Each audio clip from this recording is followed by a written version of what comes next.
the entertainment highlight of the week. Red Ray Gun Limited presents The Benji and Nick Show. Hello. Hello. Good morning. Good evening. Good day. Good afternoon. Good night. Good... Ness. Loch Ness. Damn, just wasn't mentally prepared. That was a good manoeuvre. That's the first time I've won it in months. It's been a long time. You've owned gold a few times, haven't you? Yeah, totally. Imploded, I think is a better description of what I've done before. Anyway, that was the Loch Ness game. It's not about Loch Ness, and it's not a game. And this is the Benji and Nick Show. Certainly is, and I'm not Nick. Oh, and I'm not Benji. But what we do is we talk about cult television, TV from the past, TV you might remember, TV you might want to forget, and just loads of random things. We really do just sort of go for it, as we say. But what are we doing this week, Nick? The Protectors. We're talking about the Protectors. We watched the first. You watched it as well? Yes, I did. Yes. Thank goodness. We're both prepared. We've both done our homework. The first episode of the Protectors, a Jerry Anderson live action series that not many people associate with Jerry Anderson. It's interesting. Half-hour episodes starring Robert Vaughn and Nairi Dawn Porter. Some people cruelly said 3 of the worst actresses in Christendom. Ouch. Anyway, I think that's not very fair. Then hopefully we'll be chatting to Jamie Anderson, son of Jerry Anderson, and I'm hoping he can give us the lowdown on the Protectors, all the background information, everything you wanted to know about the Protectors. Cranny. I reckon he's an expert on that. I really do. Before all that, we'll be giving you the rest of the Facebook messages that we were reading out last week, and that last email, that we didn't read out. But before that, I'd just like to say that the Benji and Nick Show is proud to be sponsored by The Village Shop. You can say that again. You can say that again. Okay, the Benji and Nick Show is proud to be sponsored by The Village Shop. That's good. So funny, Nick. The online e-store run by the put my reading it on. Oh dear. The Unmutual website and Kite Media Limited. That's quite good, actually. Yeah, thank you. Your one-stop shop for all things Prisoner, Danger Man, and Patrick McGowan, including DVDs, Blu-rays, books, CDs, audio dramas, clothing, photos, homeware, and gifts. New items are added strongly and weekly. Benji and Nick Show listeners can enjoy a 10% discount on all purchases by using the code, here it comes, Loch Ness 10. That's LOCHNESS 10. All one word, capital, uppercase, Cup of and tea. uppercase. Cup of tea. I'll just read that again. Loch Ness 10. You got it? Use Loch that at the Ness 10. checkout. Loch Ness 10. Got that. Write that down. A further donation will also be made to Hope House Children's Hospice, which is great, at no cost to you. The address is www.theprisonershop.co.uk. The Prisoner Shop is all one word, you see. The Prisoner Shop. Yeah? .co.uk. Let's have a look and recommend something. There's some rocking stuff in there. I've just dived into the DVDs and Blu-ray section. Oh yeah, go on. Obviously, what you're going to get there is your Prisoner stuff. You can actually get the Prisoner 50th Anniversary Blu-ray set for $29.99, which is cheaper than the DVD set, which is $39.99. Just putting that out there. What the? Yeah, magic. Wow. But there's also some other quite interesting little things in there as well. Different sort of releases. The Adventures of Sir Lancelot with the fantastic William Russell, one of my favourite old series. It's lovely. It's sort of it's slightly naff. Well, it's very naff in the sense that it's very low budget, but I love it. Is it racist and sexist, Benji? It's not really, no, it's not at all. I mean, it's just it's just sort of a bunch of blokes marching around on horses, shouting at each other with castles. But the chap who plays Merlin in it is really fun, actually, and he's kind of who's he? I can't remember his name, but he got to find that out. But I've just clicked a button and my browser disappeared. No. The Adventures of Sir Lancelot. It's really cool because he plays it as though in a kind of realistic way. Like, he's not actually a magician But he just sort of does little tricks, like Just when he makes an plumber. entrance, he throws this stuff onto the floor to make a big bang and smoke, and then he comes out. So there's kind of like a relationship between Sir Lancelot, who's played by William Russell, and Merlin, who's Cyril Smith. And there's this relationship between them where he won't mention that Merlin's a little bit sort of not as mystical as they all say. It's just lovely. It's a really, really fun series. But you can grab that. So that's my recommendation this week. That's nice. I like it. All right, there we are. Now let's go into those Facebook messages. Now, look, the first one I'm reading here, another Big Finish one. Can you persuade Derek Jacobi to come to Big Finish Day? Well, it's Sir Derek Jacobi to you, Anita Russ. I doubt it. I think it's Paul McGann coming to Big Finish Day on is it the 6th of June? Yeah. I believe so. I'll double check, but I'm pretty sure. A top fan, Betsy Jones, says, what classic material most closely fits your personality? Oh, sorry, classic musical. Sorry, I can't read. Classic musical. I was saying felt as the material. Or cotton. June the 20th. Oh, that was this year's one. Sorry, I'm just talking rubbish. It's funny enough, one of our colleagues was going on about Big Finish Day, and they listed all the guests from last year, saying yes, and that's what's. And I said, I think you'll find that's last year. June the 6th. June the 6th. Yes. Well, I'm not advertising it because it's sold out. Anyway, and that's a convention, folks, for Big Finish, in case you're not connected with all that nonsense. What classic musical most closely fits your personality, says Betsy Jones. Good old Betsy Jones. Classic musical? That's a difficult Scrooge, one, isn't I it? think. Scrooge is a good one, yeah. Not because I'm mean, but because I love that song. Thank you very much. That's the nicest thing. That's the nicest thing that anyone's ever done for me. And of course, they're singing it and dancing on Scrooge's grave, on his coffin. And he's there going, oh, thank you very much, everybody. I don't know what I've done, but I've obviously made you very happy. I mean, he doesn't know that they're just so pleased he's dead because all their debts have gone and his meanness. Yeah. So I love that musical. I really, I'm not a great lover of musicals, but I love that one. I remember reading a funny thing and said, what would you do if you were just going about your daily business? Then suddenly there was a big puff of smoke, and at the other side of the room you see yourself and somebody next to you, and they turn and say, and if you do not change your ways, this is what you will become. Imagine seeing that pointing at you. I don't know what I'm doing wrong. Classic musical for me. It's not. I suppose it is a musical. I absolutely love Bedknobs and Broomsticks, the Disney version. Yes. That's one. I'm not a big. I'm bobbing along on the beautiful briny sea. I love it. There's so many good songs in that one as well. Eglantine. Yes. And what was It's it? lovely. I love that Portobello film. Road, Portobello Road, place where the riches and fortunes are told.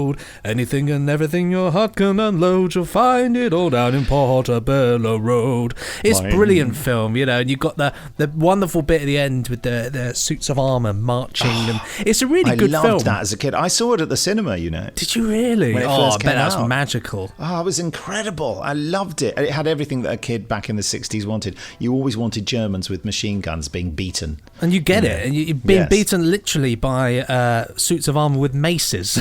Yeah, it's hilarious. I seem to recall that one of them clonks a German on the head with a mace and leaves a big dent in the helmet. We are, of course, talking about Nazis here, not nice Germans. Oh, no, quite, absolutely, yes.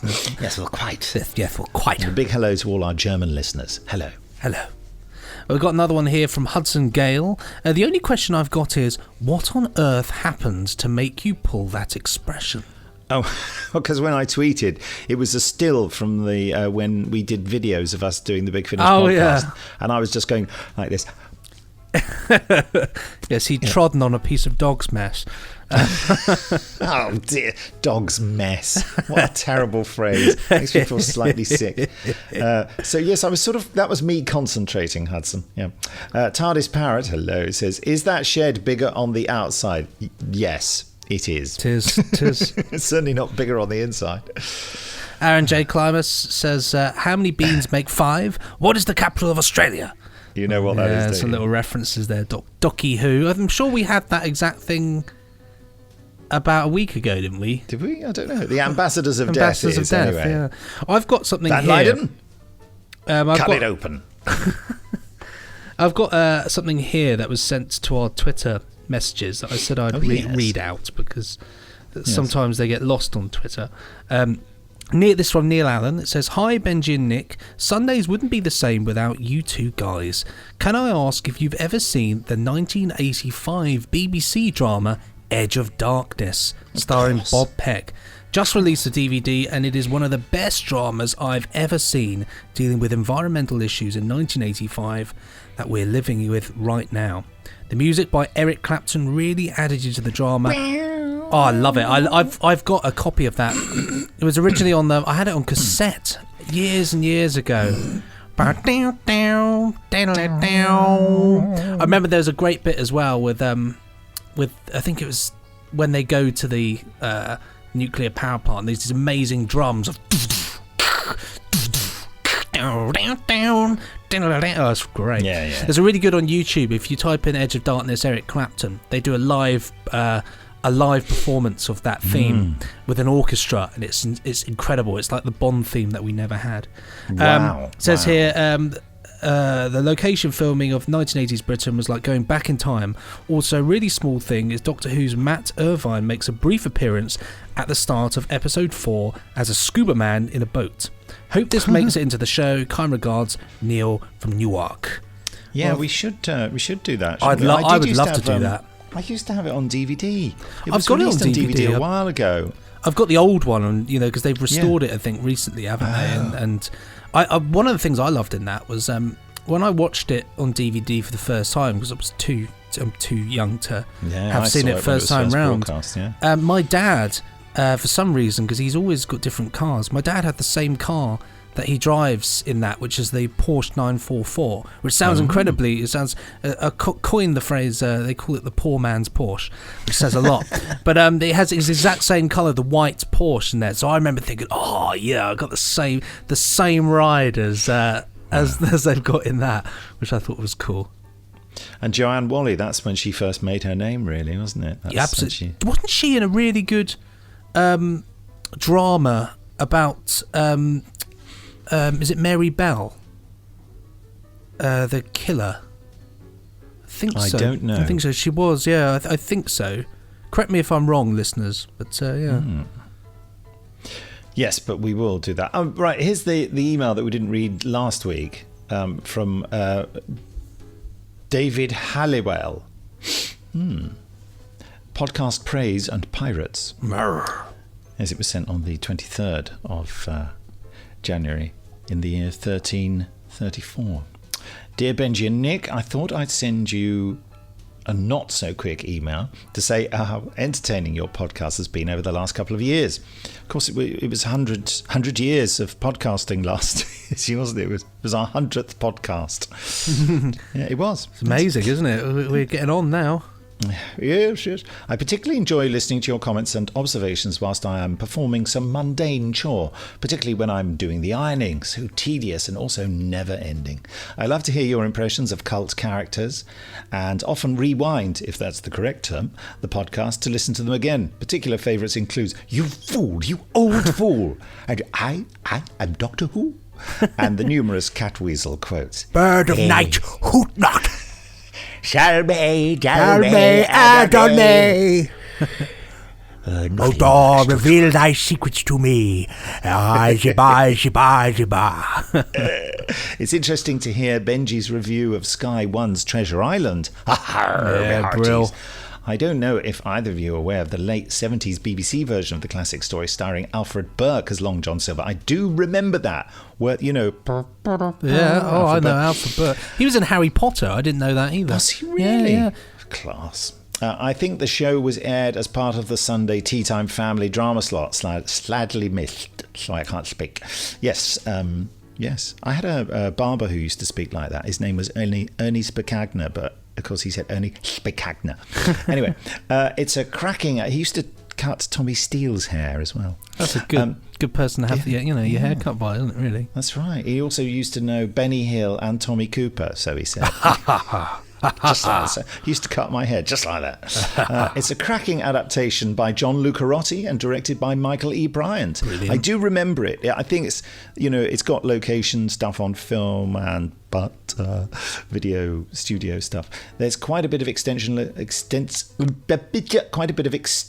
location filming, including some scenes which were shot abroad, giving the production a bit more realism. There is a subplot added to the story about how Jim's father gets involved in all the skullduggery, and thankfully it doesn't detract from the original story. We should seek this one out, shouldn't we? Definitely. Alfred Burke is a fantastic John Silver, conniving, obsequious, charismatic, and above all, dangerous. The supporting cast are a who's who of British character actors often spotted in cult shows. Patrick Troughton, Jack Watson, David Collins, Stephen Greif, Thorley Waters. Who's Thorley Waters? I don't know, but it's a good Anthony name. Bate. Who's Anthony Bate? The list goes on. Good, Thorley Waters. Just Google him and you'll know exactly who he is. All right, I'm doing it. He's been in, so he's got that face. He's got that face, he has. Give it back. Thorley Walters. Oh, right, yes. Very similar to Jack Watling, isn't he, Thorley Waters? Is, yeah. I bet he was Squire Trelawney. Who knows? Yeah, he does look like a good Squire Trelawney, doesn't he? Yeah, definitely. And what was the other one? Anthony Bate. I know that name. All I could picture in my mind was Timothy Bateson, but it's not him. Oh, yeah, Anthony Bate. Yeah. Of course, no, he could be yeah. Squire Trelawney. Or maybe he's Captain Smollett. I can't believe I remember all the character names from... We can settle this. Treasure Hold on. Island. Alfred Burke, Treasure Island. Let's find out. We could settle this. Is this going to take a while? Shall I carry on? Carry on whilst I do the research. It's well worth tracking down. The programme wasn't commercially available for many years and was released on DVD about 3 years ago. It's not been remastered as far as I'm aware, but the picture quality is fine and certainly not as bad as some cult releases. Well, I'm fine with rubbish picture quality. I'm so blind anyway, I can't tell the difference. Life looks like it's viewed through a piece of stocking anyway. That's because I'm a bank robber. Whilst I'm discussing dramas set in the 18th century, have you thought about discussing Dick Turpin? I'd love to do Dick Turpin. I almost had the theme in my head then. Yeah. I'd love to do that. This is another fine series from Richard Carpenter about the infamous Highwayman, produced in the late 70s, early 80s by LWT. That's London Weekend Television. It's an enjoyable show, particularly if you like stories set in the 1700s. Yes, I particularly like stories set in the 1700s.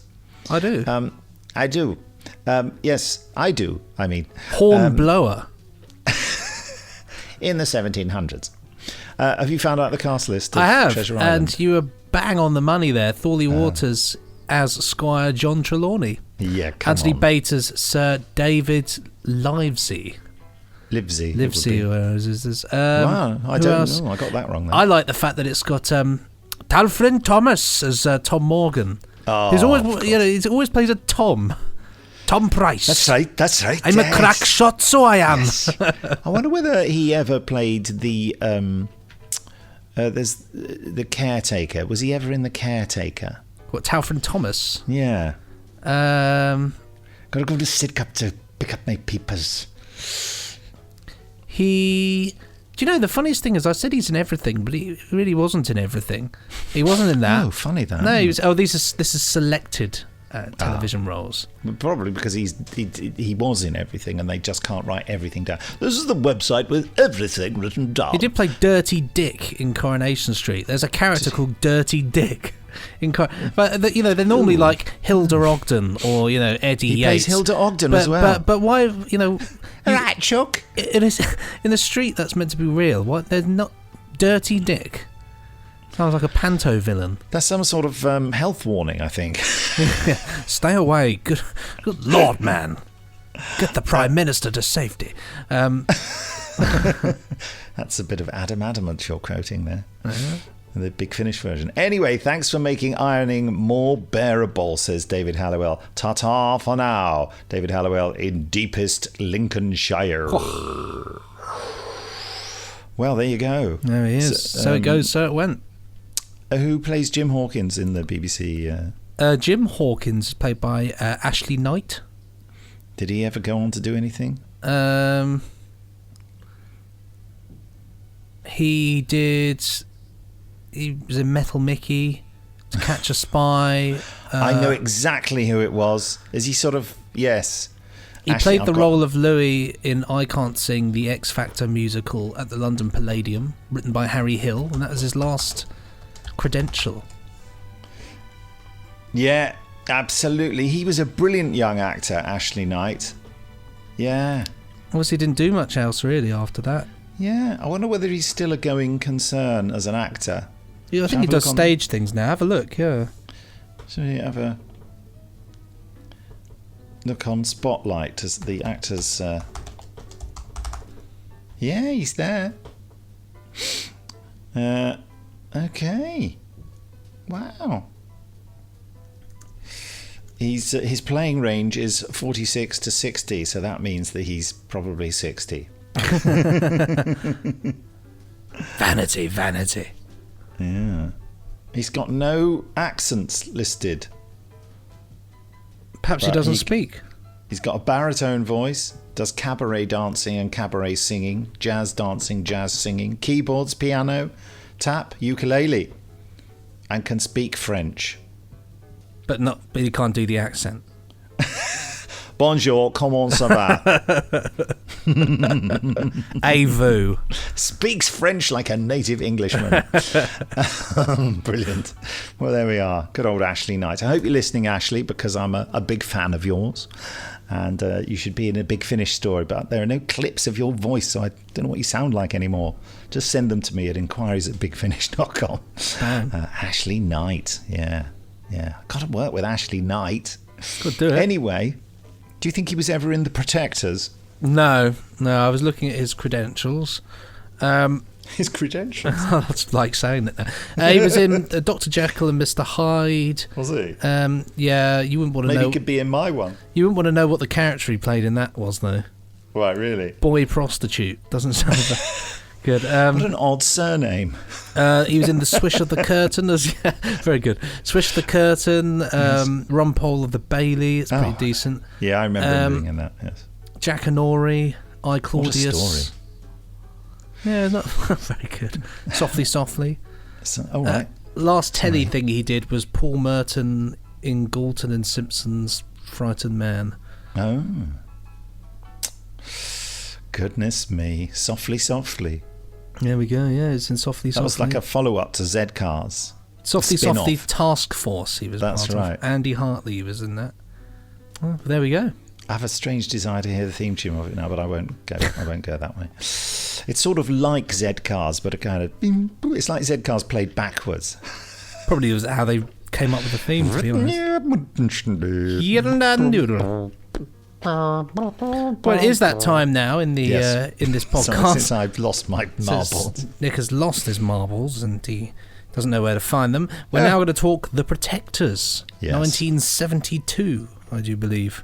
Wow. Yeah. ITC half-hour dramas. I have to say, I'd never seen it before. I can't say I'd even heard of it before, actually. Wow. I'll be brutally honest. But I thought it was really good, actually. Really enjoyed it. Thought it was good fun. Yeah, I agree. I spoke to Jamie about it earlier, because his dad, Jerry, produced it. I said, what I think it is like a sort of half-hour trailer for a movie.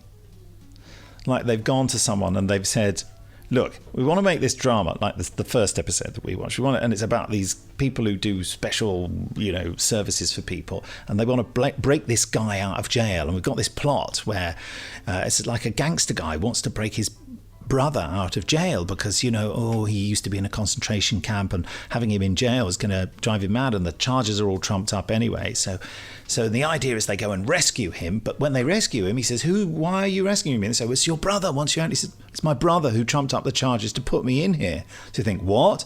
And really, his brother wants to get him out of jail so that he can fake his own death. So because the Very DNA, whatever, will be, or his blood type, they wouldn't know about DNA in those days. The blood type would be his, and they were going to disfigure him. So basically, Patrick Troughton, as his nasty brother, comes at him with a shotgun, doesn't he? He does, yeah. And then your dental records. Yes, Yes, he's doing his salamander accent. He is. He really is. Patrick Troughton. That's the funniest thing. I am salamander. As soon as I heard that voice, I was like, "Oh, Patrick Troughton." They do some annoying Patrick directing Troughton. work there, though, where they try to hide his face for They as long do. as possible. I don't know But why it's- they do that. But it's slightly uncomfortable because you just have to witness loads and loads of dialogue with Patrick Troughton sitting at a desk with a lamp in front of his face. It's just not. It's not even done like in a classy way. It's just thinking, why didn't somebody move that bloody lamp? You know. And I can't see the plot reason for not showing that it's Patrick Troughton. Well, exactly. Like I'd be thinking, if you want this to be, look like it's the business, you got Patrick Troughton on there. This guy is a great actor. He's got fake eyebrows, hasn't he, in this? Yeah, they've aged him up a bit, I think, haven't they? Have they? It looks like they've kind of. Well, they've I don't done know. something weird. I don't know whether they've aged him up. I think they've aged him sideways. But I thought it was wicked though. It was kind of. It had a sense of class to it, and it was fun above all else, actually. Yes, but do you know what I mean? It's like it's not, that term people use, animatic, for when people do a sort of rough version of something. It's almost like someone's done like that of a movie, and they said, like, so these things happen, blah, blah, blah, so there'll be a helicopter. We got a helicopter, so we shot a bit of footage with a helicopter, and so all the scenes are about half as long as they would normally be. So it's really cut down to the bone, isn't it? Absolutely, the whole story's yeah. there, but it's kind of like a rough, quick version of it. And all the bits they shoot are all classy. And you It's don't really, sort of- and you've got the main character. You don't really get to know him, but he's Robert Vaughn, so you immediately sort of do know him. You're just because like, Robert that's Vaughn fine. Just has, yeah. Well, I think that is it. It's kind of pulling out all the stops, isn't it? It's sort of making a statement. It's saying it's this big budget sort of, a movie for the telly, as it were. We're going to make a statement by doing this and make it as exciting as possible without the need to really go into too much depth, and it gets away with it rather wonderfully. Of course, it's massively sold by the fact that the music in it is so superb. I was quite surprised actually because it's not Barry Gray, which I thought was an interesting departure for Jerry Anderson, because those two are like thick as thieves of their productions. But the music in this is absolutely fantastic. Oh, it's the 70s, isn't it? Who did the music for it? It was by. I mean, Sorry, carry on. I love the theme tune in the Avenues and Alleyways of Tony Christie. I actually bought that single a couple of years ago. I listened to it quite regularly. I think Tony Christie's a massively brilliant singer. It's iconic, yeah, absolutely. He's he is an iconic singer with a cracking pair of lungs, really. Totally. It's by John Cameron, is the musician there, who did a lot with. He's worked with Cilla Black and Hot Chocolate and. What about drama work? Yeah. Does he believe in miracles? He did Kes. You sexy thing. Ba-dum, ba-dum. He did Kes. He did Also a touch of Loach. class. I mean, there's not a lot of. He's not, got a huge resume in terms of things that people will know. But it's very classy. I think Network sell the whole shebang, and a 6 CD set of all his music, which is quite cool. Wow. The thing that it's a lovely little hook, isn't it? It's great, and he uses it all the time, doesn't he? In the score, It kind of every is time Robert fine. Vaughn raises an eyebrow, he goes. My favourite thing about all of this, that I really loved, that really sets it off as being like, okay, we're in the 70s now, is the show's sponsor is Brute. Is it really? It doesn't get more The 70s, aftershave? than Brute. Funny enough, I'm actually wearing Brute today. So I got given a Brute. The great smell of brew. Splash it all over. Splash it all over, know what I mean? Well, I got given it as a sort of gag for Christmas, because I'm like the 70s man. But yeah, it's the real scent of the 70s. It was hated in the 70s because everyone had it. The first aftershave I was ever bought by my parents was Brute, and I just was so embarrassed because everyone used to smell of Brute. Do you know what my first Great aftershave smell of was? Brute. It's not a great smell. This is really geeky. My first aftershave was one that I bought myself. It was Floris and Bloom, and I can't remember the number. It's this really obscure thing, and it was in one of the James Bond books. Ian Fleming actually put down the aftershave that Bond wears, which is this Floris and Bloom number something. So I bought it, and it's literally like the most sort of sandalwoody, sort of 19 sort of 50s 60s old man sort of smell. But I thought it was the absolute mutts nuts walking around in that. I was like, yeah, like they don't know it, but I know that I smell like James Bond. Yeah, I smell like James Bond. But yeah, it's You know the other 70s aftershave? Old Spice. Yes, Yeah, come on. I've got some Old Spice as well. Old Spice is pretty good. I like Old Spice. But it then my smells dad a bit, used to wear Old Spice, you see, so that's a lovely memory for me. It smells a little bit like cola bottles. You know, the sweets. It's got Cola bottles? And when we do our 70s parties, I always wear a bit of Old Spice. They used to have a great advert for it, didn't they, with the waves crashing. And Old Spice is doo-doo-loo.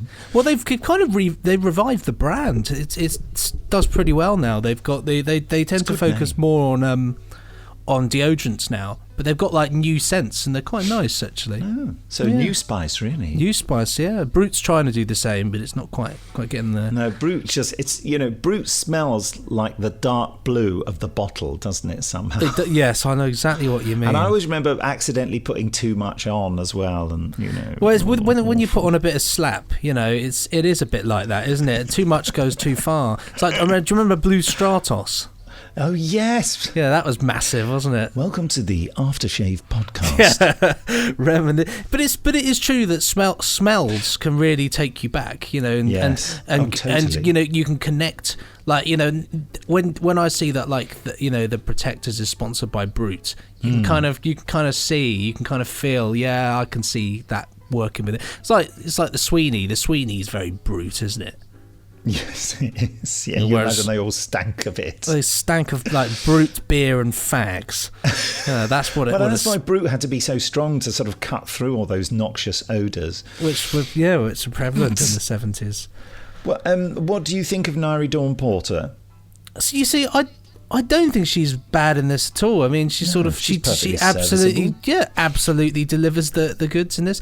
She looks a little bit like what's her name from Stone Tapes.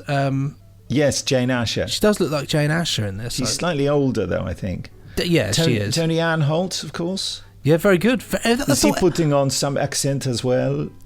I mean, I didn't think the accents in this were that bad. I thought everybody was. Honestly, I really don't have too much really to say in terms of things that I thought were bad. I thought it was fun, to be honest. That's good. I wonder what the casting deal was, because Jerry Anderson was sort of stitched up about Space 1999 and had to get Barbara Bain and Martin Landau because basically he was told that your show won't work unless these two extremely famous people are in it, and they made Mission Impossible a success, so that's what you have to do for the network. I wonder whether that sort of thing happened here, because and of course he used Tony Ann Holt again in the second season of Space 1999, didn't he, Jerry Anderson? Yeah, well, I mean, it says here, actually, I'm just looking on the Wikipedia, where it's actually got a section saying actor relationships. It says Anderson's relationship with series regular Tony Ann Holt was a more positive one, and a few years later he cast the actor in Space 1999. Pretty much what you just said. It is, yeah, but you just read it out off the internet. Yeah, well, which makes it better. Although, but it does say here, though, it says, it's just proof of the pudding. It says here, in Robert Vaughan's autobiography, it says here, there are many problems between the actor and both the show's financer, Lou Grade, and its co-producer, Jerry Anderson. Anderson claimed in his own autobiography that Vaughan acted like a Hollywood prima donna and refused to get along with the other actors. But John Howe, who directed several episodes and the opening title sequence of the series, had many more problems with Vaughan's business partner, Sherwood Price, than with Vaughan himself. Vaughan claimed that he felt the series was tasteless junk and that he could not understand the scripts either before or during shooting. Wow. Well, what's to understand about the scripts? That's exactly what I was thinking. Taxing. So we deduce from this that Robert Vaughan was massively stupid. Well, clearly, I mean, because I think not paying attention. Really not. They must have offered him a shed load of money for him to do it, and still, if he hated it. Well, you just say, "Oh, this is rubbish," wouldn't you? And he probably, didn't even. He is kind of sailing through it, but he's so innately stylish. He kind of gets away with it, doesn't he? But I mean, when you read the synopsis for the episodes, I mean, it's hardly taxing, is it? Harry is the victim of a car crash, but was it an accident? Is another one. The protectors are hired to stop the kidnapping of a president. Caroline is abducted by an old enemy who sends her for a bizarre trial. I mean, they're not like particularly crazy things, are they? I mean, I don't know. No, I mean, it's a fairly regular standard stuff, and it's quite nice that it's so short. Interestingly, they did do some 2-part stories, didn't they? Jamie mentioned one with Ed Bishop in that. What I want to say is that I'm kind of giving it 3.5 to 4 stars. Sorry, exclamation marks. And I'm going to buy the box set because I will nibble a little half hour of this from time to time. You know what I mean? Absolutely, I'll give it a solid 4 stars. Mainly because, I wouldn't give it 5 stars because it doesn't set the world on fire. And I don't think it breaks any boundaries or breaks any new ground in its genre or Windows. But I do think, I came away from it, thought there's nothing bad I could say. I was really pleasantly surprised with how nice and easy to watch it was. 4 exclamation marks for me, and I'll probably do the same. Grab the box set and enjoy it. It's binge worthy. Is it out on Blu-ray? Because I reckon it would look gorgeous. Protectors Blu-ray. Yeah, it is. Yeah. Poor connection. Oh no, we've frozen. Oh, there we go. You still running? Yep, I'm still running. Good. I just said yes, it's all out on Blu-ray, but it isn't. I completely lied. I was in fact referring to what Amazon has found as The Protector, starring Jackie Chan. It isn't that, but you can you can get the complete series on DVD, which, to be honest, is good enough, isn't it? Really. Absolutely. It's a network release. It must be. Yes, of course, it's a network release. Come on. Well, let's see if we can raise Jamie Anderson. I nearly said Jerry Anderson, which is raise him from the dead. No. Where's FaceTime on my? Oh, there it is. There we are.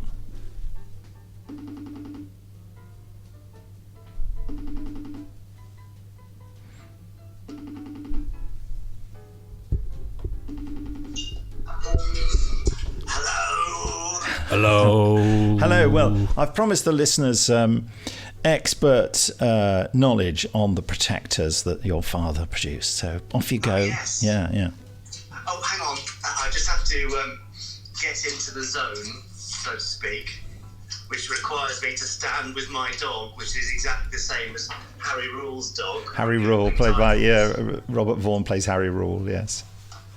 Yeah, I just wanted to make sure you got that. Yes. So, what episode did you watch? We watched the first episode. I actually think we watched the second episode. Yes. Brotherhood.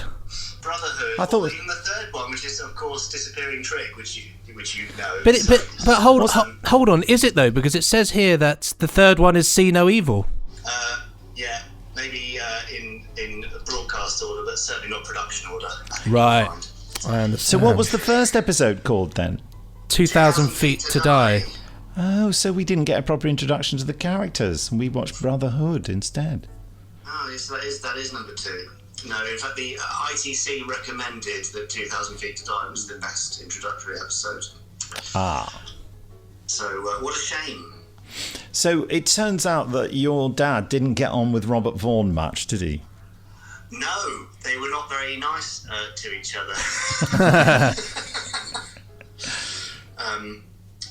I'm sure Dad told the story about when Robert Vaughan first arrived in the UK, and Dad went to the hotel to meet his, Rolls Royce as it arrived there, and their first words were not pleasant to one another. Robert Vaughan had various complaints about everything from the car to the hotel to the scripts, and I think it just got worse from there, as far as I know.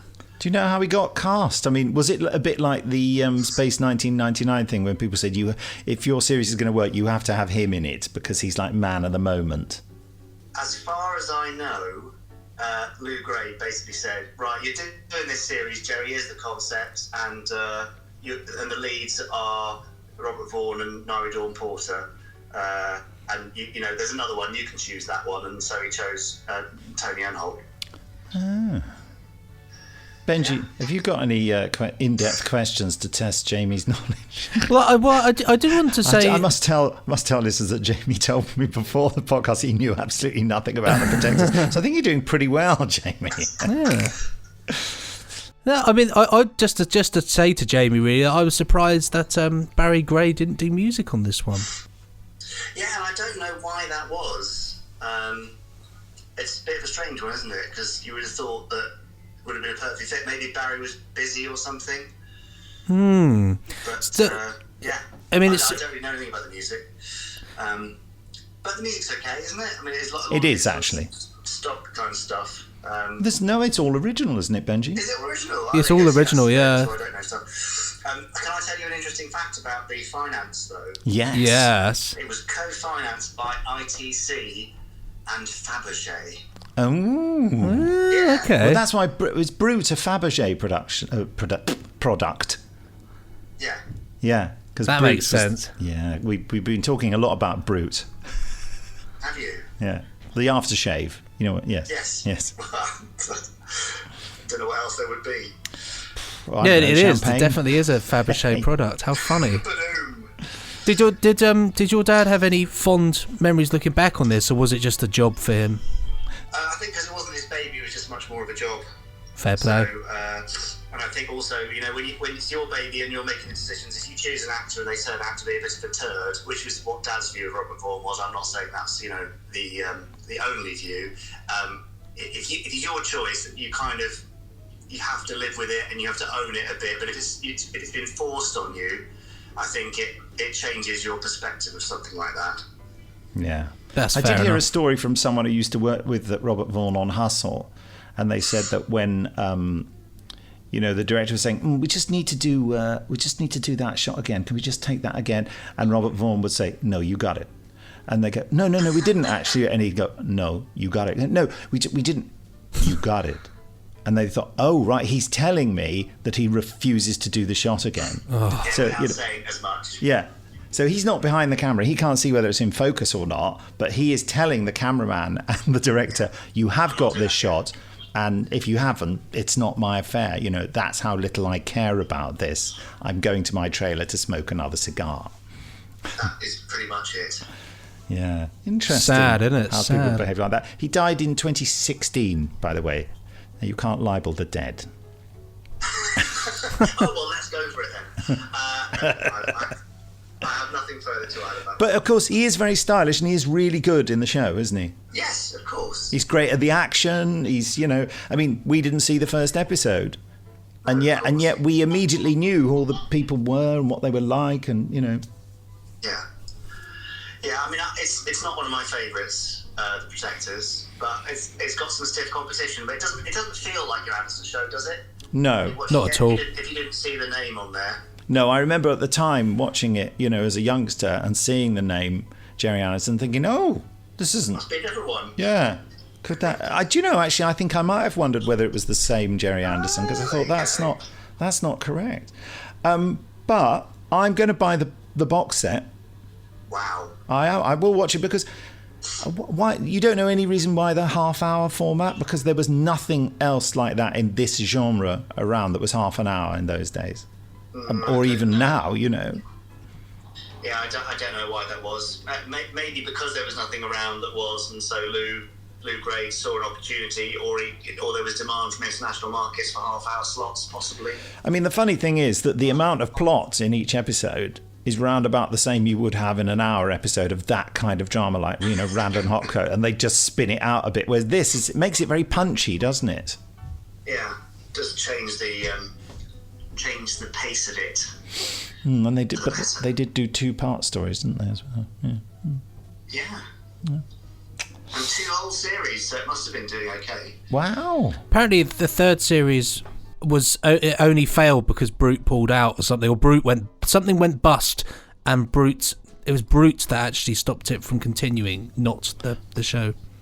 Oh, there you go. I did not know that. Thank you, Benji, for that insight. Yeah, the Brute ended its funding, thus forced the series cancellation. That's what it says here. Yeah. Ah. Okay. Just goes to show, doesn't it? Well, would you like an additional fact? Gosh, about yes. Series 2? Yes.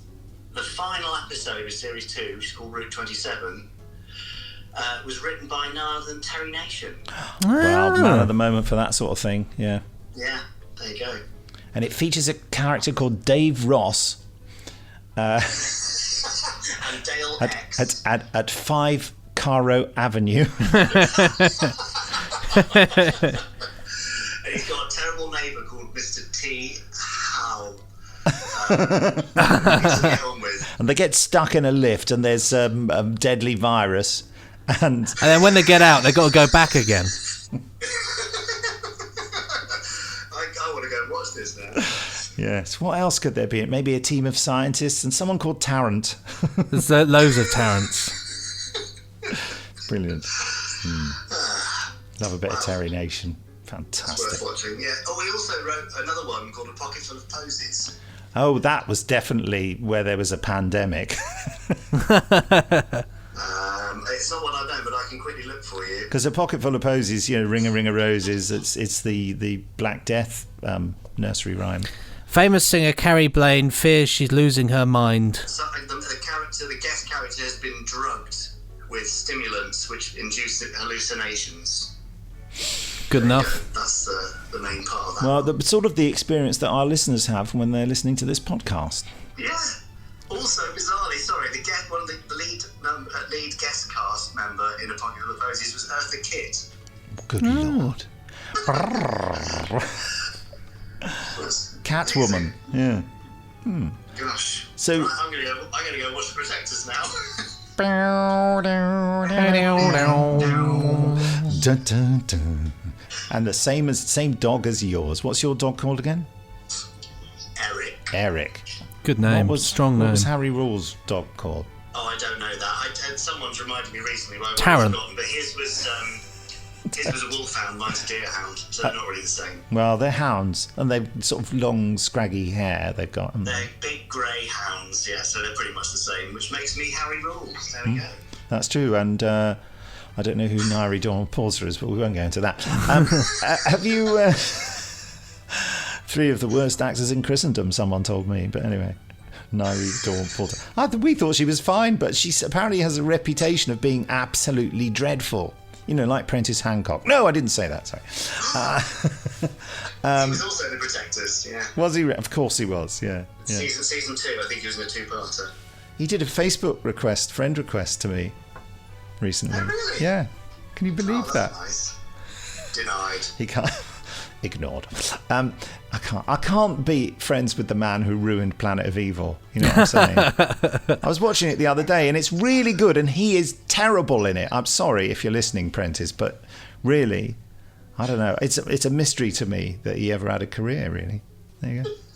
I think you and your friend, the Doctor, know more about Caesar Minor than you're letting on. What? For God's sake. Anyway. Character assassination of old actors. I'm so sorry. You can character assassinate the living. Yes, apparently. It's just my opinion, and it's probably irrational and can be discarded immediately. And please, all of you, write to podcast@nicholasbriggs.com with your praise of Prentice Hancock and his astoundingly detailed and well thought out characterizations. The only time I've ever spoken to Prentice Hancock is when I was in a urinal next to him and I said cheers when he opened the door for me. That was it. He was sat in the cubicle at the time, of course, so a bit weird.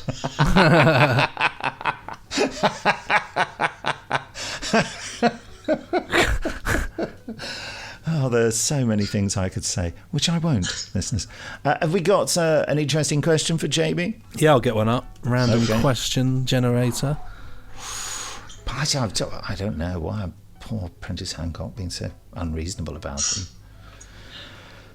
If you could give one piece of advice to the whole world, what would it be? Don't watch Planet of Evil. No. Don't go to dinner with Nick Briggs and Prentice Hancock. No. It would be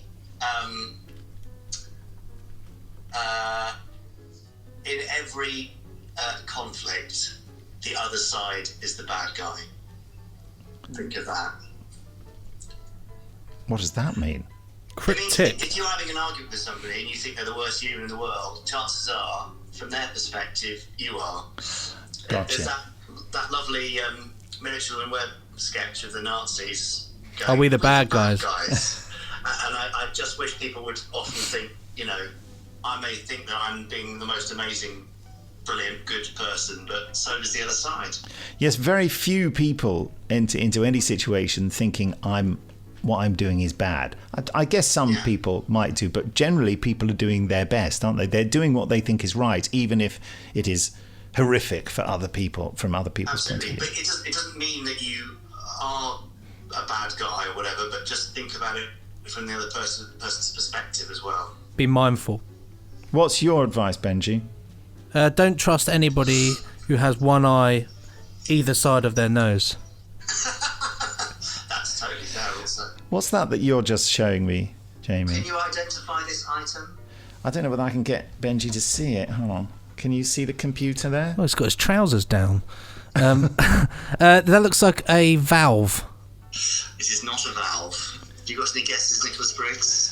It looks like some kind of small torture chamber for a rodent. No, it is in fact a Leyland DAF FBU 5404 sedimenter. Oh, it's for a car. For a horse lorry, in fact. Horse lorry, a vehicle. Because it broke, and I had to buy one from the MOD, because they don't exist anymore. The Ministry of Defence. Yeah, there you go. Good Lord. That's pretty This whole impressive. conversation has just been a constant repeating tidal wave of fascinating stuff. Do you want to know what my advice to the world is? Oh, yeah, yes, please. And it's advice that I should really take, Yeah.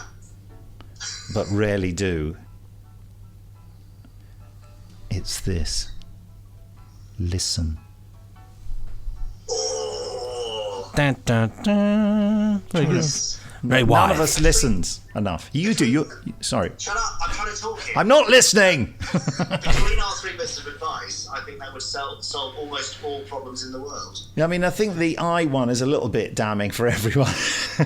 But that's the point. But Don't trust anybody. There's a bit of a message of, universal fallibility in there, isn't there? Well, Benji just thinks it's about not trusting anyone. Well, yeah, okay, fair enough. But yes, I mean, we just don't listen. We just don't listen enough. Although I was going to say, Jamie, you're a good listener. So is Benji, actually. Pardon? Nice. The old ones are the best ones. Well, anyway, thank you, Jamie. What a delight to see you. It's a great pleasure. I feel I don't know what's happened in the last 5 minutes. You just turned up. That's what happened. Good. That's the best I can do. Brilliant. Right. Ta-ta. I'll maybe speak to you later. Yeah, I'm going to turn down now. Goodbye. Hi. What do you mean by turn down? I don't know. Turn up, turn down, maybe? Oh, I see. Yeah, that's exactly what I meant. Wow. What are we going to do next time? Should we do The Edge of Darkness? Edge of Darkness, the first episode of that. That'll be brilliant. I think that would be good fun. It's been a long time coming, and I know that certainly people, a lot of our listeners on the past have suggested it. So let's do it. Yes.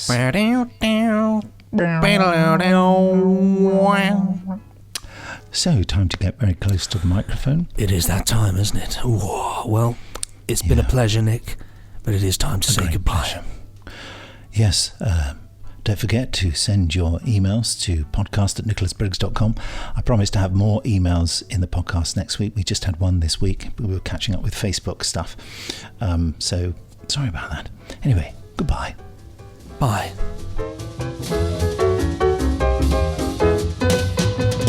Pressing stop now. Ka-chung.